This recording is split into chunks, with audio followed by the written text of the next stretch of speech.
Hello বন্ধুরা, চলে আসলাম আজকে তেলাপিয়া মাছের রেসিপি নিয়ে। আমার আর আমার ছেলের ভীষণ পছন্দের মাছ আছে। ওই বলো পমফ্রেট, ইলিশ, এগুলো তো আছে, কিন্তু আমরা তো মধ্যবিত্ত মানুষ, রোজ রোজ তো আর ওই মাছগুলো খেতে পারি না।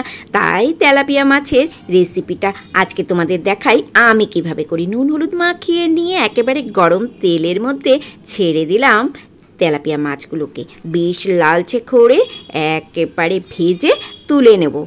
তবে এখানে একটা কথা বলে দিই, শুধুমাত্র জিওল মাছই কিন্তু ফোটে না, তেলাপিয়া মাছও ফোটে। আমার মাঝে মধ্যে কিন্তু তেলাপিয়া মাছ তেল গায়ে ছিটকে পড়েছে, তাই তোমরাও একটু সাবধানে থাকবে। দেখতেই পাচ্ছ কেমন লালচে করে কড়া করে ভেজে তুলে নিলাম। মাছ কড়া করে ভেজে তুলে নিলে মাছের ঝোলের টেস্টই আলাদা হয়। আর যখন সেই মাছগুলোর ভেতরে মশলা শুদ্ধ ঝোলটা ঢোকে না, বেশ চামড়াটা পুরু হয়ে যায়, ওটা খেতে দারুণ লাগে। এবার কড়াতে তেল দিয়ে আমি দিয়ে দিলাম কালো জিরে ফোড়ন, তারপরে দিয়ে দিলাম আলু।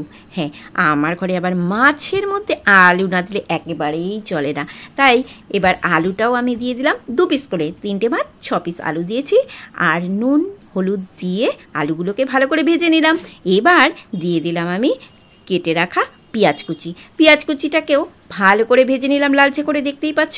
এবার এখানে দিয়ে দিলাম আদা রসুনের পেস্ট, দিয়ে দিলাম টমেটো কুচি, তারপরে দিয়ে দিলাম আমি এখানে জিরের গুঁড়ো, লঙ্কার গুঁড়ো। আর এটা করতে করতে ভুলেই গেছিলাম হলুদ দিতে, তাই পরে দিয়ে দিলাম হলুদ। এইবার মিক্সির জারটা ধুয়ে দিয়ে দিলাম একটু জল, দিয়ে খুব ভালো করে কষাতে লাগলাম, যাতে টমেটোগুলো কষতে কষতে একেবারে এর সঙ্গে মিশে যায়। যখন মশলাটা বেশ সুন্দর করে ভাজা হয়ে গেল, টমেটোটা মিশে গেল, পেঁয়াজগুলো গলে গেল, ঠিক সেই সময় দিয়ে দিলাম আমি জল দিয়ে এবার মশলাটাকে ভালো করে জলের সঙ্গে মিশিয়ে নিলাম, নিয়ে টকবক করে ফুটতে দিলাম।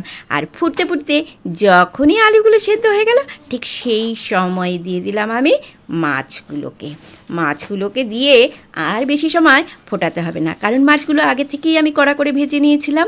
এবার যেই না একটু ফুটে উঠল, গ্যাস দিলাম অফ করে, দিয়ে কিছুক্ষণ সময় ঢাকা দিয়ে রেখে দিলাম। এই দেখো, আমি এবার মাছগুলোকে তুলে দেখাচ্ছি তোমাদের কতটা সুন্দর হয়েছে মশলা মাখানো অবস্থায়। দেখে তো আমার ভীষণই লোভ লাগছে। যদিও খাওয়া হয়ে গেছে দুপুরে, তবুও মনে হচ্ছে যেন এখন যদি আবার এই মাছটা হতো, আবার এক থালা ভাত অনায়াসেই খেয়ে নিতে পারতাম। এবার তোমরা বলো তো, আমার এই রেসিপিটা তোমাদের কেমন লাগলো, বা তোমরা আর কেমনভাবে এই তেলাপিয়া মাছটা রান্না করো। আসলে কি বলো তো, মাছে ভাতে বাঙালি তো, তাই রসিয়ে কষিয়ে যে মাছই রান্না করা যাক না কেন, টেস্ট হতেই হবে।